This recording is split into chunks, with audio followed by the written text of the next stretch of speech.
En este video vamos a enfocarnos en síndromes, síntomas y comportamientos que aparentemente son formas de narcisismo patológico, pero que de hecho no lo son.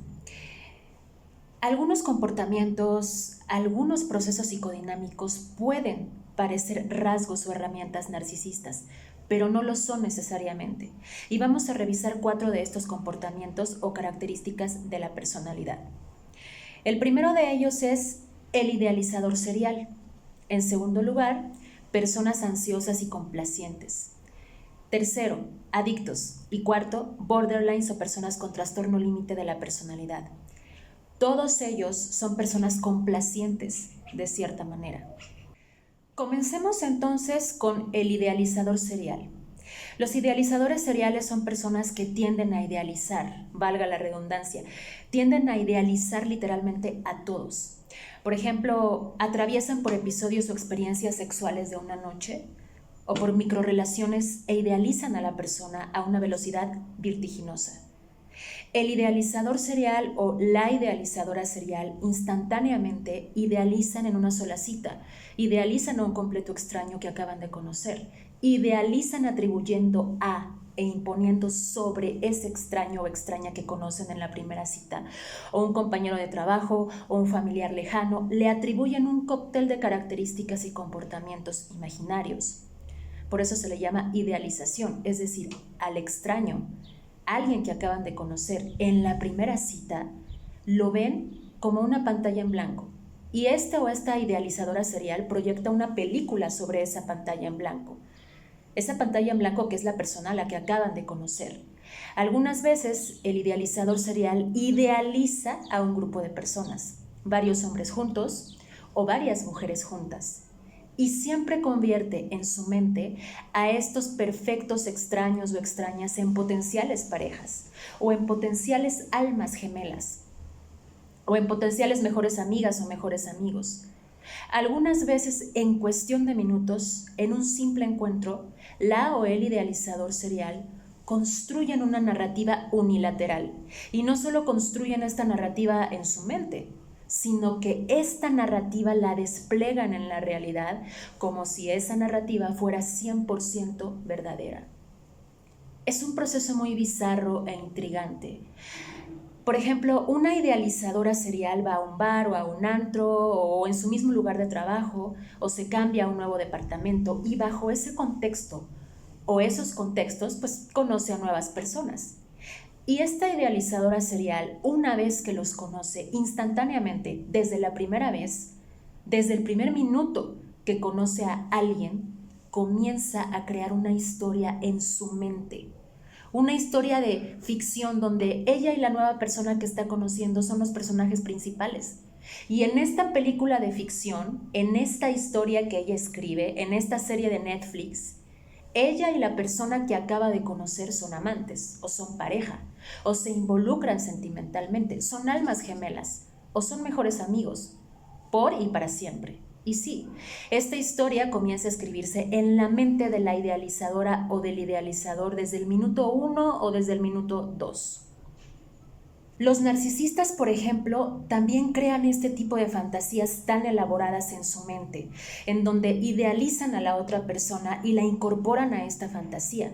Ya habíamos hablado en un video anterior acerca de la fantasía compartida del narcisista, que fue descrita por primera vez por Sander en 1989. Pero la diferencia es que al narcisista le toma algún tiempo, algunas semanas, algunas veces algunos meses, construir esta elaborada fantasía o película, mientras que el idealizador serial lo hace en unos minutos, en un par de minutos. Ambos, el narcisista y el idealizador serial o la idealizadora serial, se comportan o actúan de acuerdo a la narrativa fantástica que hay en su mente, como si fuera, repito, 100% real. Y en este sentido, ambos tienen un pobre contacto con la realidad. Un contacto con la realidad completamente patológico. Pero en el caso de los idealizadores seriales, esta fantasía tiene distintas funciones que no son típicas en el caso del narcisista. Primero que nada, con un idealizador serial, el primer objetivo de la fantasía es legitimizar actos sexuales que provocan una egodistonía o que son socialmente inaceptables. Por ejemplo, la infidelidad o tener sexo con desconocidos. Esa idealización y legitimación justifica estas decisiones respecto a la sexualidad, es decir, la o el idealizador serial en realidad no se sienten cómodos o cómodas teniendo sexo con completos desconocidos en 1 hora o en 2 horas. En realidad no se sienten cómodas o cómodos teniendo relaciones sexuales con varias personas al mismo tiempo. No se sienten cómodas o no se siente cómoda de estar siendo parte de actos sexuales que no son típicos. Se siente mal, se siente egodistónica o egodistónico. En realidad es una mala experiencia. Entonces la fantasía está ahí para tratar de contrarrestar esta egodistonía, para legitimizar los actos sexuales que socialmente no son aceptados, para que el sexo con extraños no se sienta tan mal, para legitimizar actos sexuales que se harían en la intimidad con tu pareja íntima, pero que ella o él los realiza con extraños, con extrañas. Esa es la primera función de la idealización, legitimizar conductas sexuales inapropiadas o extremas y riesgosas. La segunda función de la fantasía de la o el idealizador serial es el sentirse bien, sentirse amado o amada, sentirse aceptado, sentirse aceptada, sentirse querida por este completo extraño. Así que dentro de esta fantasía, la o el idealizador serial siente que tiene una conexión con la pareja sexual, que realmente tiene una conexión con este total extraño, o con este nuevo amigo, o con esta nueva amiga, o con su nuevo vecino, que es una relación romántica, que comparte intimidad. Y esto, por supuesto, que se siente bien. Y en lugar de crear una egodistonía, crea una egosintonía. Esa es la segunda función de la fantasía y la idealización. Y es una forma de autoengaño. Es decir, estoy durmiendo con un completo extraño porque es mi pareja íntima y estamos conectados. Estoy teniendo sexo con varias personas porque quiero sentirme querida y aceptada. Quiero sentirme querida por este grupo de personas. Me estoy comportando de esta forma. No tengo límites claros. Incluso he cometido actos ilegales porque quiero ser aceptada, porque quiero ser querida, porque quiero pertenecer, quiero que los demás gusten de mí desesperadamente. Y la tercera función de la fantasía de idealizadores seriales es facilitar la vinculación con la otra persona, porque en la ficción, en su narrativa ficticia, está siendo correspondida o correspondido y se convierte en una fantasía compartida. Una vez que entra esta etapa de la fantasía, el idealizador serial o la idealizadora serial prácticamente se convierte en una narcisista o en un narcisista. Y cuando se involucra con otro idealizador serial, crean juntos una fantasía compartida. La o el idealizador serial recrea de manera compulsiva en su mente estas experiencias, esperando cada vez mejores resultados con la misma persona o con distintas personas. Y esto se conoce como compulsión de repetición. Igual que el narcisista, el idealizador serial interactúa con un objeto interno, no con la verdadera pareja sexual, no con la verdadera persona. Interactúa con la imagen idealizada de esa persona. Crea un avatar de esa persona en su mente, una representación, un símbolo. Y de esta manera, él o la idealizadora serial evita el costo emocional del rechazo. Los idealizadores o idealizadoras seriales te dirán: no me importa en lo más mínimo lo que un extraño al que no volveré a ver piense sobre mí. No me importa si este extraño con quien voy a pasar la noche me rechaza. Entonces la internalización de la otra persona le sirve para crear una sensación de control, y esta sensación de control aminora el dolor del rechazo, de la humillación, aminora el dolor del abandono, aminora el dolor por un anhelo frustrado. Entonces los elementos clave de la psicodinámica interna de los y las idealizadoras seriales son fantasía, objeto interno o internalizado, control y sobre todo una gran aversión al dolor. Evitar sentir dolor a toda costa.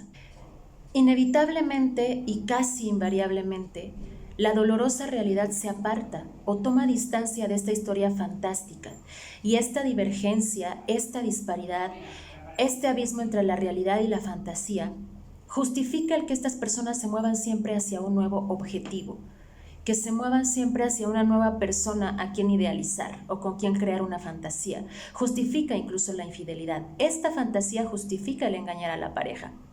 Ahora veamos a otro tipo de personas que tienen rasgos muy parecidos al narcisista. People pleasing o people pleasers, o sea, personas complacientes. Vamos a llamarles personas complacientes, ¿ok? Las personas complacientes muchas veces usan una estrategia precisamente de complacer a todo el mundo. ¿Para qué? Para poder aminorar una ansiedad extrema generalizada. El mundo es percibido como un lugar hostil y frustrante, y la única defensa para muchas personas ante esto es agradar a los demás. Agradar en todo momento, ser aceptado o aceptada por otras personas que son potenciales enemigos. Es decir, si las demás personas son depredadoras o depredadores, lo que quieres es gustarles, agradarles, quieres que te amen, quieres que te acepten, ya sean personas o colectivos. Entonces, las personas complacientes hacen muchas cosas para agradar a los demás como un intento de aminorar la ansiedad por lo desconocido, para reducir la ansiedad anticipatoria, porque la ansiedad surge de pensar en cosas malas que podrán pasar en el futuro. En este caso, la ansiedad anticipatoria surge de pensar en que otras personas van a hacernos daño.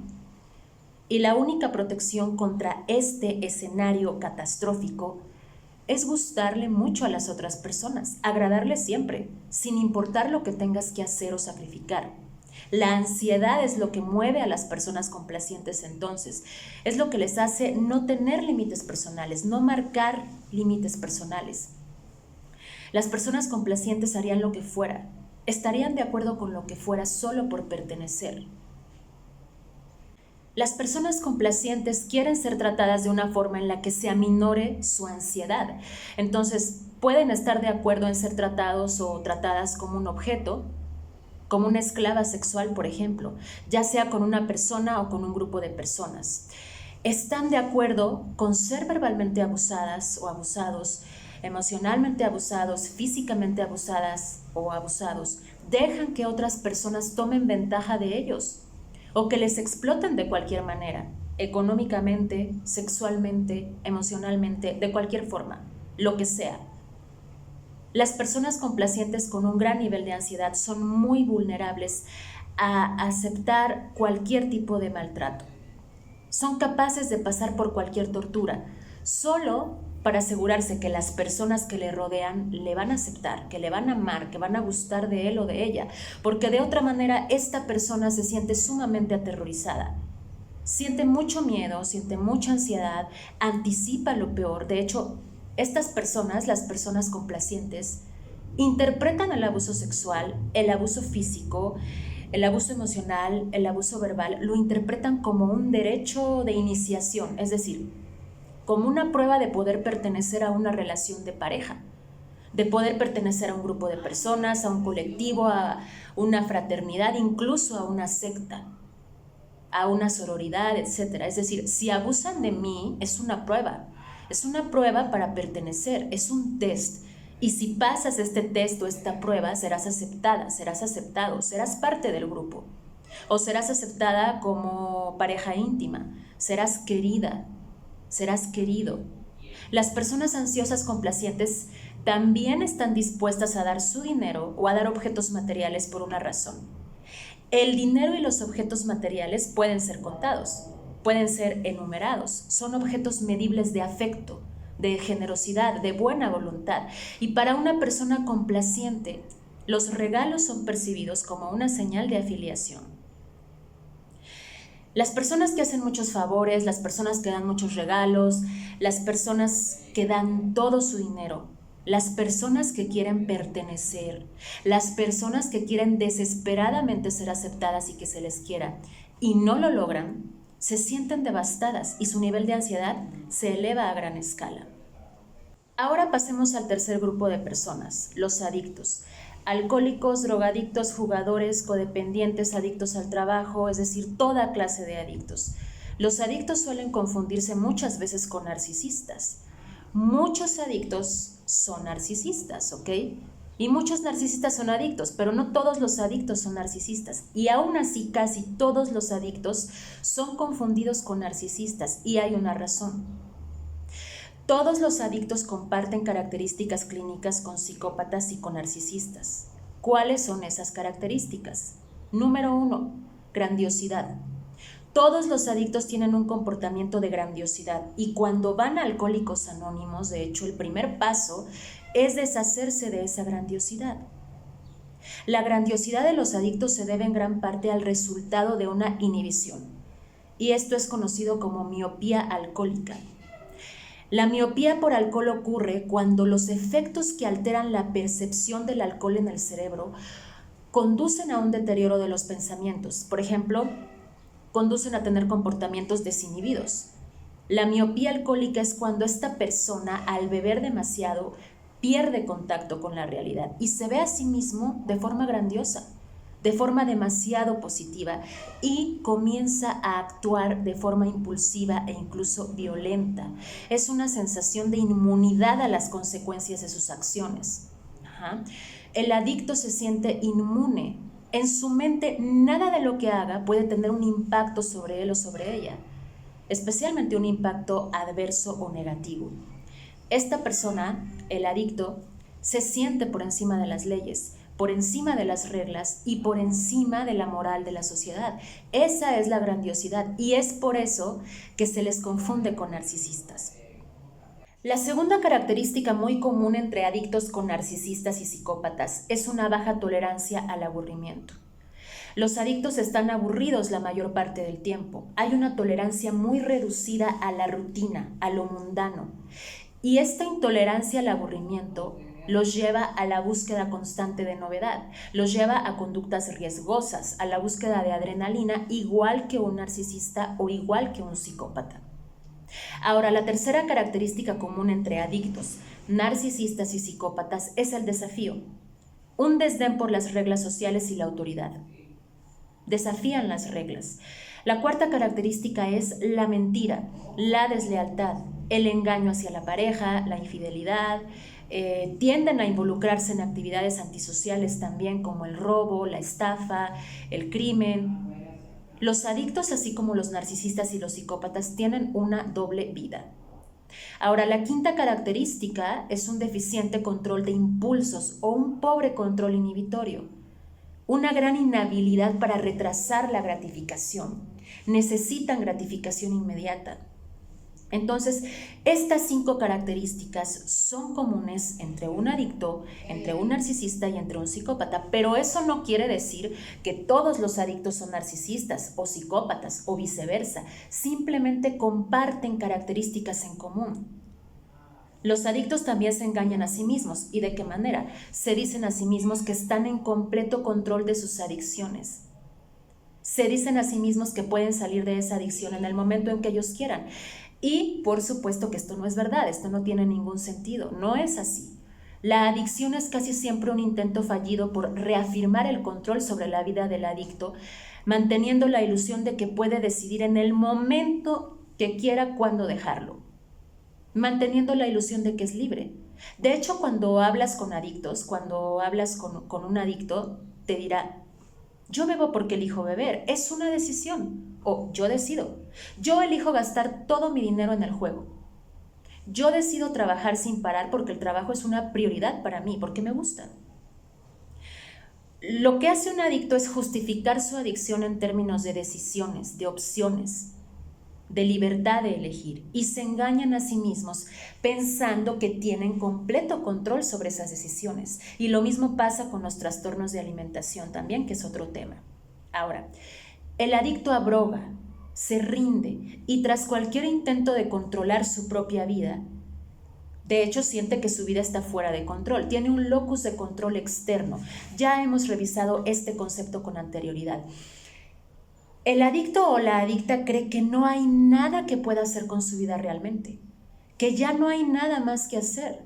Cada vez siente que ha ido más lejos, un poco más lejos. Y es por eso que los adictos se enfocan en un comportamiento muy, muy específico y limitado, y esto restaura esa sensación de locus de control interno. Es decir, de esa manera, a través de esa adicción y ese comportamiento compulsivo, siente que está en control de sí mismo, de alguna manera.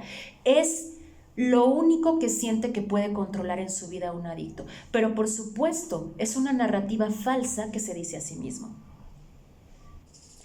Finalmente hablemos sobre el cuarto grupo de personas, borderlines o personas con trastorno límite de la personalidad. Los y las borderlines sufren de dos problemas centrales.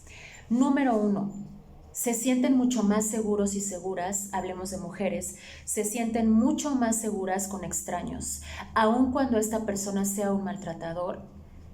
Se siente mucho más a gusto muchas veces con este extraño que con su pareja íntima, porque entre más amorosa sea su pareja, entre más se preocupe por ella, entre más la apoye, más agresiva reacciona la borderline.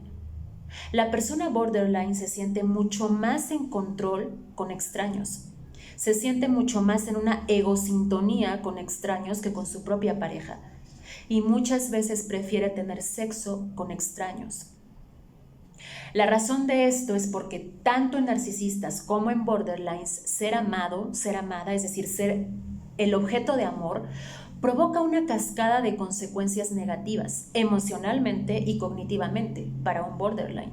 ¿Y cuáles son esas consecuencias negativas? Número 1, cuando un borderline o una borderline es amada por otra persona, desarrolla de manera instantánea dolor y aversión, catastrofiza, anticipa el abandono, anticipa la humillación. Ella prevé que le van a romper el corazón y por esa razón desarrolla aversión ante este futuro escenario. Y esta aversión afecta su presente.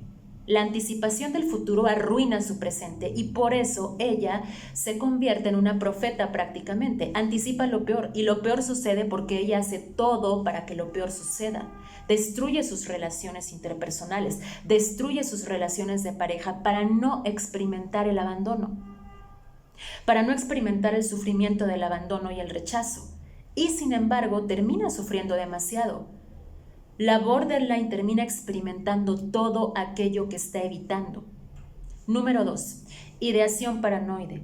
Esto también es común en narcisistas y en psicópatas.